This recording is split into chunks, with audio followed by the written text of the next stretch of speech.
Il y a de nombreuses années, en des temps reculés, alors que bourses et banques n'existaient même pas, la civilisation, elle, subsistait à ses besoins. On appelait cela le troc. Cette manière archaïque et ancestrale de faire affaire consistait en un échange d'objets en lieu et place d'argent. Hey, je t'échange ce marteau contre ton poisson pas frais. D'accord, pas de souci. Tiens.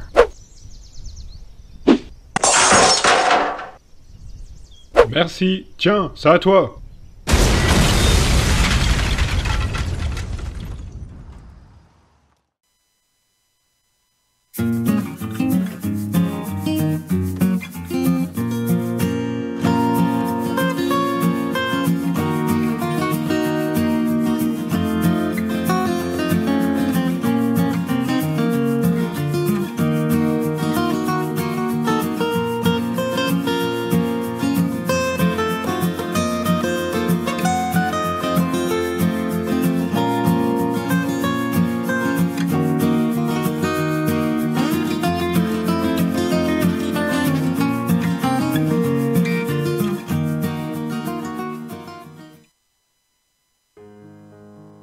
Entre 610 et 560 avant Jésus-Christ, les premières pièces firent leur apparition.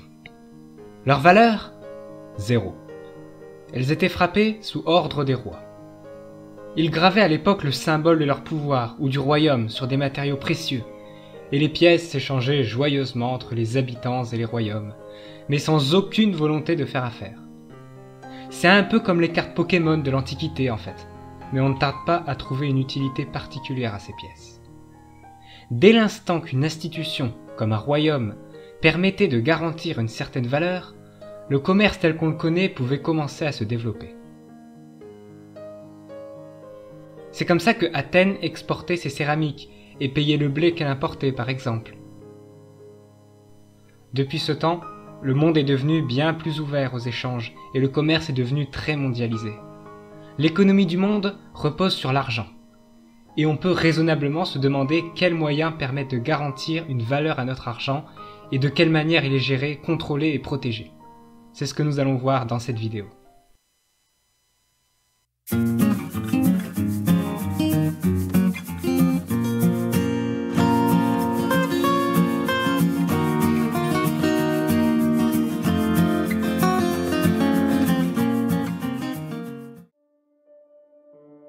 Les banques sont un organisme important dans l'économie mondiale. Ce sont elles qui stockent notre argent, mais c'est aussi elles qui investissent. Elles sont responsables de nombreuses opérations financières et sont un acteur essentiel de la finance. Il existe différents types de banques. Tout d'abord, la Banque mondiale, située à Washington. Contrairement à ce que son nom indique, elle ne dirige pas le monde. En fait, elle a été créée à la base pour accorder des prêts à l'Europe, pour se relever de la Seconde Guerre mondiale. Mais aujourd'hui, elle sert surtout à conseiller et aider les pays les plus pauvres, pour lutter contre la pauvreté dans le monde. C'est une sorte de pot commun, où de nombreux États riches dans le monde investissent et donnent de l'argent. Cet argent est ensuite prêté à des pays pauvres, ou pour financer des actions humanitaires. En 2010, elle a injecté 23,6 milliards de dollars dans 279 projets de développement au total, ce qui est quand même plutôt pas mal. La Banque Centrale Européenne est située à Munich, en Allemagne. Elle se charge d'émettre l'euro et de la distribuer entre les pays. Plus concrètement, elle s'assure que de l'argent liquide soit disponible un peu partout, car les pièces et les billets existent en quantité limitée et sont échangés partout dans l'Europe. Si vous dépensez de l'euro aux États-Unis par exemple, les banques américaines enverront les billets dépensés en France. Mais ici, l'argent peut être échangé et gardé partout dans l'Europe.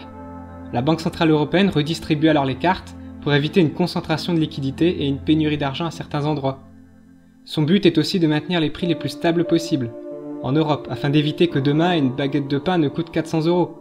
Elle fixe la valeur de l'euro, qu'on appelle le taux de change. C'est la valeur de l'euro par rapport à une autre monnaie. C'est par exemple elle qui peut décider que 3 sesterces valent 1 euro. Vient ensuite la Banque de France. Avant la création de l'euro, elle jouait un peu le même rôle que la Banque Centrale Européenne. Elle s'occupe d'imprimer les billets et les pièces, mais pas n'importe comment. En effet, si on imprime beaucoup trop de billets, il y aura trop d'argent en circulation, et la valeur des pièces et des billets va diminuer, faisant ainsi monter les prix. A l'inverse, s'il n'y a pas assez de liquide, chaque billet sera plus rare, et sa valeur augmentera, et on pourra s'acheter une voiture avec une pièce de 2 euros. Il faut aussi prendre en compte que les billets ne sont pas éternels, et qu'ils doivent régulièrement être remplacés. La Banque de France imprime donc la quantité nécessaire de billets pour maintenir la stabilité de notre monnaie. Les vieux billets sont souvent remplacés lorsqu'ils sont donnés aux distributeurs de banque, et la nouvelle monnaie est aussi distribuée quand on fait un retrait. Une autre petite chose, c'est la Banque de France qui garde le compte en banque de l'État et effectue les dépenses. Mais ce n'est pas la banque qui décide des dépenses de l'État. Ce compte est géré par le Trésor public. Et pour terminer, les banques que vous connaissez tous, celles que vous utilisez tous, les banques généralistes. Ce sont des banques ou des groupes de banques qui possèdent un mandat édité par l'ACPR et la Banque de France. Elles peuvent ouvrir un compte courant, émettre des carnets de chèques et cartes de paiement, placer l'argent de leurs clients dans des épargnes et des assurances vie et permettre des crédits et des investissements. Ce sont les banques qu'on utilise, comme la Banque Postale, la Société Générale, la Banque Populaire, le Crédit Mutuel, BNP Paribas, le Crédit Agricole, le Crédit du Nord, la Caisse d'épargne et plein d'autres. Elles ont des agences un peu partout sur le territoire. Et pour terminer, on va parler des banques mobiles. Alors, ce sont toujours des banques généralistes, et en fait, on ne devrait même pas les distinguer de ces banques. La différence, c'est que ces banques ne disposent d'aucun distributeur et d'aucune agence physique. Bon, à part un bureau en SAV, mais on est très loin du nombre d'agences dont dispose la Caisse d'épargne par exemple. Tous les services de cette banque sont accessibles en ligne, sur internet depuis un PC ou encore mieux d'une application mobile. C'est le cas de la banque N26 par exemple. Ces types de banques sont souvent utilisés dans certains pays où tous n'ont pas un compte en banque, et où le manque d'infrastructures rend l'implantation d'agences assez compliquée. Donc pour résumer, on a 3 types de banques majeures. Tout d'abord la Banque mondiale, qui est totalement indépendante et ne contrôle aucune des autres banques. Elle sert juste de pot commun où les pays riches placent de l'argent. Cet argent sera ensuite prêté aux pays en difficulté. La Banque centrale européenne s'occupe d'émettre l'euro, de gérer des investissements mais aussi de redistribuer l'argent liquide un peu partout en Europe. On a la Banque de France qui s'occupe de l'impression des pièces et des billets. J'ai mis ces deux banques dans la même catégorie, car avant la création de l'euro, la Banque de France faisait aussi le travail de la Banque européenne. C'est uniquement parce qu'on a fait partie de l'Union européenne que certaines tâches concernant l'euro sont déléguées à cette banque. Et enfin les banques généralistes, qui s'occupent de gérer les comptes en banque des Français et des entreprises, d'émettre des cartes bancaires et des carnets de chèques, ainsi que de permettre les virements et transferts d'argent. Bref, la banque que nous connaissons tous. Elle dispose d'agences et de distributeurs un peu partout, sauf pour les banques mobiles, qui fonctionnent uniquement par internet à travers des sites web et des applications.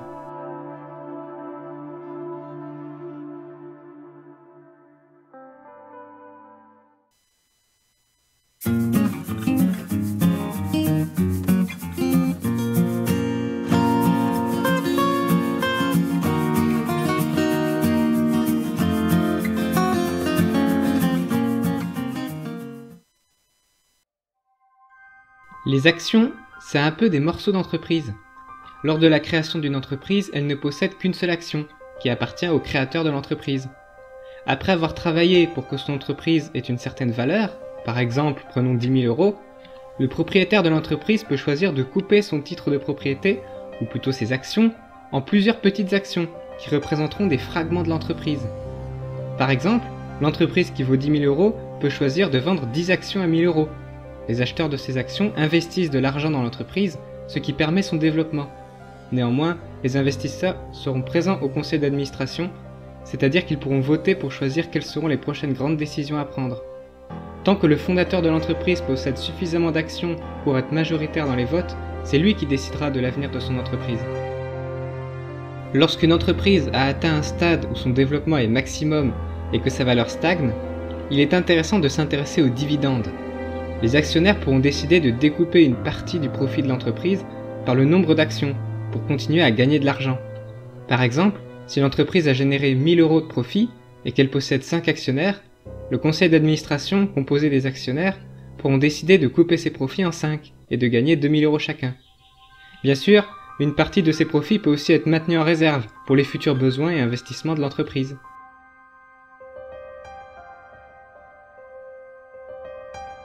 Les actionnaires qui ont acheté des actions peuvent aussi se les échanger entre eux, sans passer par l'entreprise. En fait, un actionnaire a le droit de vendre ses actions quand il veut à quasiment qui il veut. Lorsqu'une entreprise ou un très gros investisseur propose de racheter une entreprise, il s'agit alors d'une OPA. Le conseil d'administration, composé des principaux investisseurs, se réunit alors et décide si l'achat doit être accepté ou non. Si le conseil d'administration s'oppose à l'offre de rachat, rien n'est perdu pour l'acheteur. Il s'agit alors d'une OPA dite hostile. L'acheteur propose à tous les actionnaires de racheter leurs actions, en général un peu plus cher que leur prix réel. C'est alors aux actionnaires de décider, dans le temps imparti, malgré la décision du conseil d'administration, s'ils souhaitent céder ou garder leurs actions. Si l'acheteur obtient suffisamment d'actions pour prendre des décisions au conseil d'administration, au pire, s'il devient majoritaire au conseil d'administration, il prend alors le contrôle de l'entreprise. La bourse n'est en fait qu'une infrastructure qui permet aux grandes entreprises de vendre leurs actions. Néanmoins, les actions peuvent être échangées en dehors de la bourse. C'est surtout le cas lorsque l'entreprise est trop petite pour pouvoir intégrer la bourse. En fait, vendre ses actions à la bourse, c'est un peu comme vendre un produit sur le Bon Coin ou Amazon. Elle n'est qu'un lieu d'échange.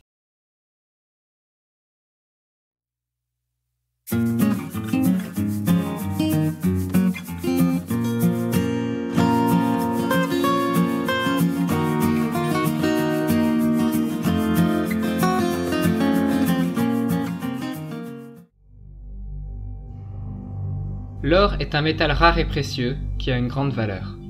Son avantage est que sa valeur est reconnue partout dans le monde. C'est un peu une monnaie universelle, et surtout physique. L'or est là, et il a une valeur. Les banques centrales des pays réalisent alors une certaine réserve d'or qu'elles gardent en lieu sûr. C'est une manière de sécuriser leur monnaie en garantissant une certaine valeur. En cas de crise, les banques peuvent utiliser en ultime recours de l'or pour réaliser des transactions. À ce jour, les États-Unis sont le pays qui possède le plus gros stock d'or au monde, avec 8133,5 tonnes.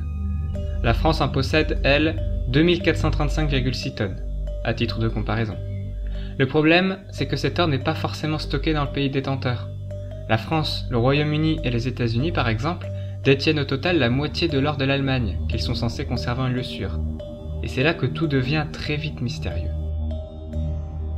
Les réserves d'or des États-Unis sont entreposées à Fort Knox, une base militaire, dans un souterrain. Néanmoins, beaucoup se demandent si cet or est réellement présent à Fort Knox, et si les États-Unis détiennent réellement le stock d'or qu'ils prétendent avoir. Le dernier audit a eu lieu il y a 60 ans. Un audit, c'est un examen officiel des ressources d'or disponibles. C'est une manière officielle de prouver l'étendue des réserves d'or. Mais les États-Unis ont toujours refusé les audits. Pourtant, face à ces doutes, un audit ordonné par le président aurait grandement renforcé la confiance des investisseurs. Une autre situation étrange, c'est en 2012, lorsque l'Allemagne décide de rapatrier son or stocké à l'étranger. La France et le Royaume-Uni ont renvoyé de l'or à l'Allemagne, mais aucun lingot ne provient de Fort Knox, alors que la majorité des réserves allemandes extérieures sont stockées aux États-Unis. Les commissaires allemands venus vérifier la présence de leur or n'ont pas été autorisés à le faire.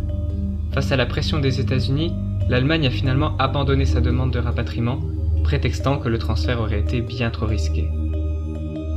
Finalement, on ne comprend pas bien pourquoi rien d'autre et rien ne sort jamais de Fort Knox, au point que beaucoup se demandent s'il y a réellement de l'or entreposé là-bas. Ce manque de réponse a ouvert la voie à de nombreuses théories plus ou moins farfelues. Certains prétendent que Fort Knox n'a aucune réserve d'or, ce qui poserait la question de ce qu'elles sont devenues et où elles se trouvent. D'autres pensent que Fort Knox contient beaucoup moins d'or authentique que ce que les États-Unis prétendent posséder. Qu'est-il arrivé à l'or de Fort Knox? Pourquoi jamais rien n'en sort? Pourquoi tout accès au coffre, même par les propriétaires de l'or, est systématiquement refusé par les États-Unis? Personne ne peut réellement savoir pour l'instant, et ces questions restent sans réponse.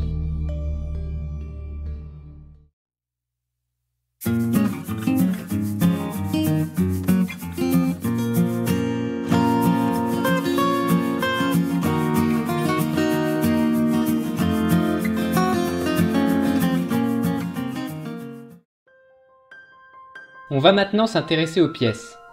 Ces pièces et ces billets que nous échangeons presque tous les jours. Ce sont les pays d'Europe qui impriment ces billets et frappent les pièces.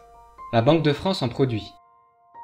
Les billets, en France, sont pour la plupart imprimés à Chamalières, dans un département du Puy-de-Dôme. La banque possède une papeterie spéciale qui transformera du coton en une pâte à papier.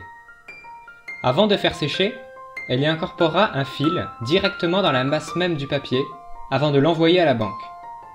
Ce fil est un système de sécurité que nous verrons plus tard. Une fois à l'imprimerie, les billets peuvent ensuite être imprimés. Des symboles de sécurité sont apposés Puis le billet est imprimé avec une imprimante et une encre particulière pour garantir la sécurité. Des numéros d'identification sont ensuite inscrits sur les billets, le papier est découpé et les billets séparés des planches. Un contrôle est ensuite effectué par une machine, et un deuxième contrôle aléatoire est réalisé par un être humain. Les billets non conformes sont détruits, et les autres sont mis en liasses. Ces liasses sont ensuite mises en sécurité, transportées et distribuées par l'intermédiaire des distributeurs de banque. Au niveau de la sécurité, on peut chacun distinguer un vrai billet d'un faux billet. Les 3 étapes sont toucher, regarder, incliner. Le papier utilisé pour l'impression du billet est un papier spécial, craquant. Touchez le billet pour reconnaître la texture particulière du papier. Certaines zones du billet sont imprimées en relief à l'aide d'imprimantes spéciales. Passez vos doigts sur ces zones pour sentir les parties en relief du billet. De chaque côté du billet, un motif est disposé, formant une partie d'un nombre. Ces 2 motifs, mis ensemble, doivent former la valeur du billet. Dans les bandes holographiques du billet, vous devriez distinguer une sorte de fenêtre avec le portrait d'Europe. Bien sûr, pensez à vérifier le traditionnel fil de sécurité qui traverse le billet en son milieu. En regardant la lumière, vous devriez apercevoir un portrait en filigrane par transparence. La bande holographique du billet se réfléchit de manière particulière à la lumière. Et enfin, la valeur du billet utilise une encre réfléchissante particulière qui change de couleur selon la manière dont vous inclinez le billet. Pour lutter contre la photocopie, les billets intègrent une dernière sécurité, appelée constellation d'Orion. Elle consiste en un agencement de 5 petits cercles jaunes, verts ou oranges, répétés à plusieurs endroits du billet avec des orientations différentes. Les photocopieurs détectent ensuite le cercle et refusent la photocopie. Les logiciels de traitement d'images, comme Photoshop, sont aussi pourvus d'un système qui détecte ces cercles particuliers et refuse la modification de l'image.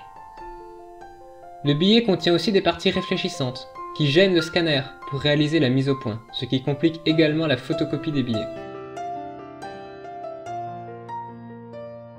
Les pièces de monnaie, elles, sont fabriquées sous demande de la Banque de France et sont contrôlées par la Banque Centrale Européenne comme pour les billets. C'est la Monnaie de Paris, dont l'usine est située à Pessac, en Gironde, qui s'occupe de la fabrication de ces pièces. Les pièces de 1, 2 et 5 centimes sont fabriquées en acier et recouvertes de cuivre. Le but est de rendre leur fabrication la moins chère possible. Une pièce de 1 centime coûte environ 4 centimes à produire. Les pièces de 10, 20 et 50 centimes sont conçues pour résister à l'oxydation par un alliage de cuivre qui leur donne leurs couleurs différentes. Les pièces de 1 et 2 euros ont leur tranche dentelée. Ça servait à l'époque où les pièces étaient en métal précieux, pour éviter que des radins la rognent pour récupérer du métal.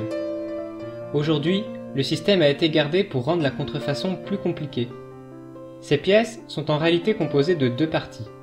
L'anneau et le centre de couleurs différentes, est composé d'alliages différents. On peut, avec un marteau, séparer le centre et l'anneau d'une pièce de monnaie. Les pièces peuvent être vérifiées et se distinguent par différents moyens. Chaque pièce a un poids et une taille très particulière. C'est comme ça que les distributeurs comptent les pièces. Chaque pièce insérée dans la fente prend de la vitesse dans un rail où elle traverse un champ électromagnétique qui fournit une signature électronique propre en fonction de la composition de la pièce. Le système peut ainsi, en fonction de cette signature, reconnaître si la pièce est une vraie pièce et déterminer sa valeur. La pièce poursuit ensuite sa descente et doit, au bout du rail, rouler à une certaine vitesse, calculée à partir de son poids et de la longueur du rail, pour s'insérer dans une ouverture de la taille de la pièce. Si elle roule trop vite parce qu'elle est trop lourde et a pris trop de vitesse, ou si elle ne fait pas la bonne taille, elle ne passera pas et retombera dans le bac de récupération.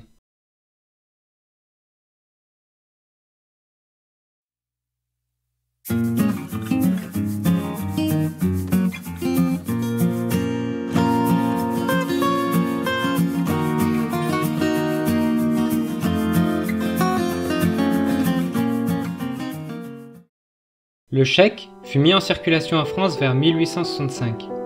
Il est encore souvent utilisé et sert tout simplement à transférer de l'argent d'un compte à l'autre.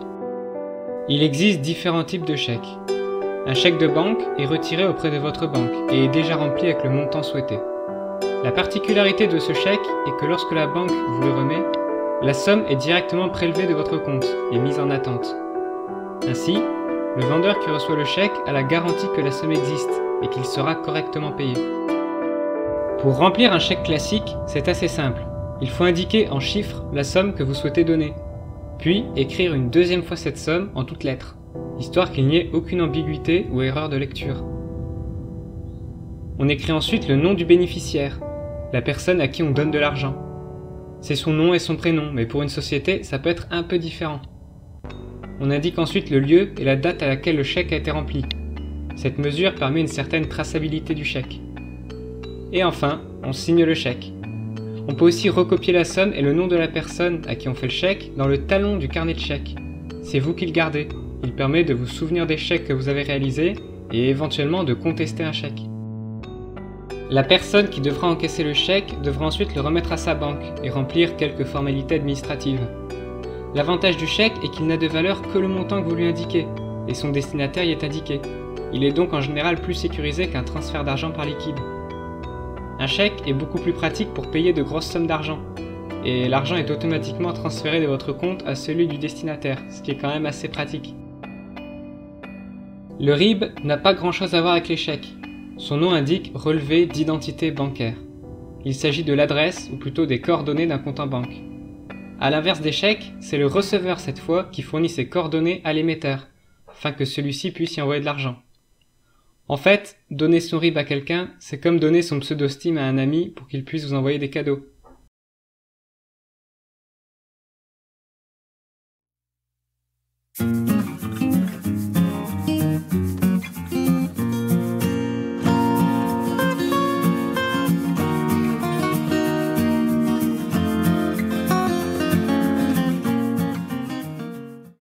C'est en 1967 que les premières cartes bleues apparaissent en France. Aujourd'hui, c'est le moyen de paiement le plus utilisé et le plus pratique. Mais avant d'arriver dans nos mains, la carte doit subir un long processus avant de devenir celle que nous utilisons. Les cartes bleues ne sont pas créées par les banques, et le sont parfois même dans un autre pays. Il n'y a que quelques fournisseurs de cartes dans le monde, dont le leader Visa, puis Mastercard et American Express. Ce sont des entreprises qui possèdent des usines de fabrication de cartes bancaires. Dans leurs usines, des règles de sécurité très précises sont de rigueur. Chaque carte subit en premier l'encartage. C'est la première étape de sa création. On pose une plaque de PVC, la puce, la bande magnétique, une mini-antenne NFC qui permet le paiement sans contact, des éléments de sécurité comme un hologramme, etc. Le logo de l'entreprise est apposé sur la carte ainsi que l'illustration. Vient ensuite la deuxième partie, où la puce et la bande magnétique sont programmées avec vos informations de compte, puis le numéro de carte et nom est embossé. Le cryptogramme visuel est placé derrière, puis la carte est envoyée à la banque ou directement chez vous. Le code secret de votre carte est choisi aléatoirement par un ordinateur.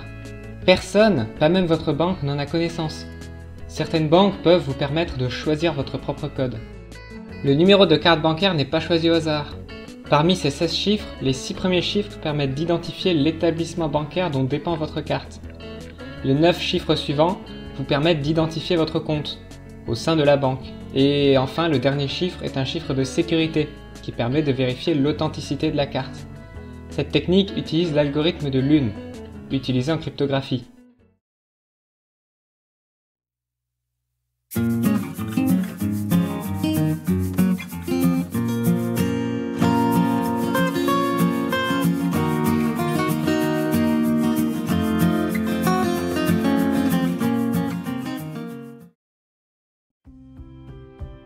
Ces dernières années, le e-commerce, le commerce en ligne, s'est grandement développé.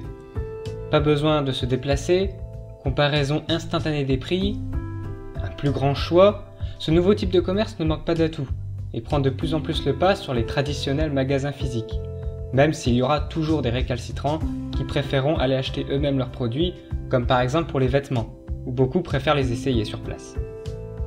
Des sites de vente en ligne, il y en a plein, des plus connus aux arnaques. Mais une fois le produit et le site choisi, vient le paiement, et il existe plusieurs moyens de payer sur Internet.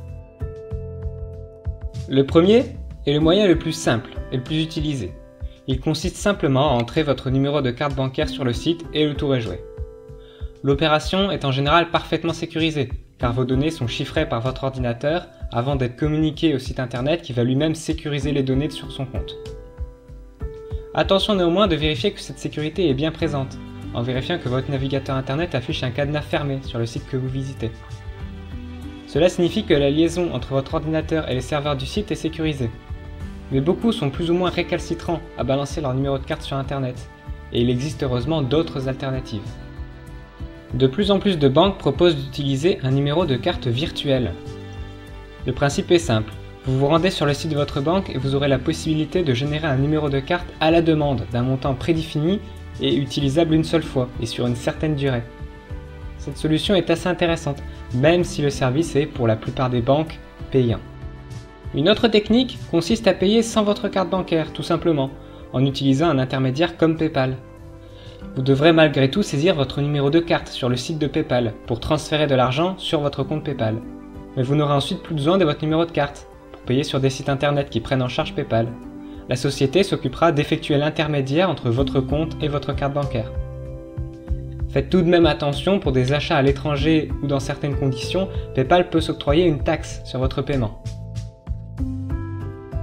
Tant de techniques pour sécuriser vos paiements, mais dans la plupart des cas, la menace ne viendra même pas d'un piratage des serveurs ou du site internet.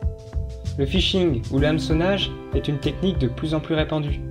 Le principe est de vous envoyer un message en se faisant passer pour un site ou un service particulier, indiquant en général qu'il y a un problème quelque part et que l'achat ne peut pas être réalisé. Le but est de vous pousser à redonner vos informations bancaires sur un faux site internet qui ressemblera justement à l'original, et le tour est joué. Pour contrer cette technique, soyez vigilant aux messages que vous recevez. En cas d'impayé, une entreprise comme EDF par exemple préférera toujours vous appeler ou vous envoyer un courrier plutôt qu'un simple email. Évitez de suivre les liens internet fournis par le message, mais préférez plutôt vous connecter vous-même sur le site pour constater ce qu'il en est. Et surtout, vérifiez bien que l'adresse internet correspond bien à celle du site original. Si vous avez un doute, vous pouvez toujours appeler EDF vous-même.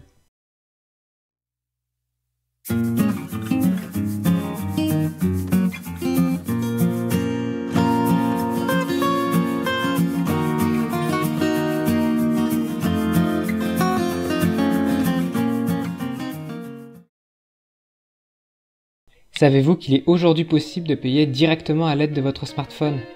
De plus en plus d'entreprises proposent maintenant ce type de service. L'un des plus connus est Apple Pay.